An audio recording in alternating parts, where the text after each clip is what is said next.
Hello everyone. In this video, I will show you how to enable your webcam and microphone in Google Meet. First, open your web browser and go to the Google Meet website.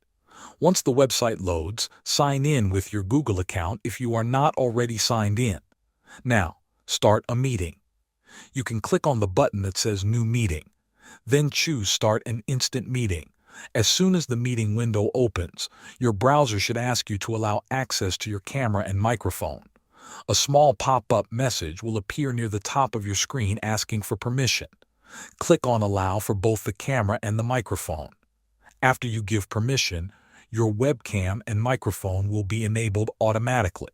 If the permission message does not appear, look at the bottom of the meeting screen. You will see a camera button and a microphone button. Click on either one of them. A small message may appear. From here, click on Use Microphone and Camera. Confirm by selecting the option to allow access.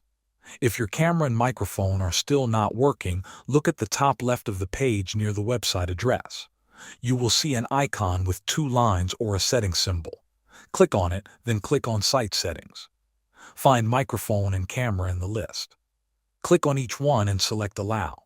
Your webcam and microphone should now be enabled and ready to use. Thanks for watching.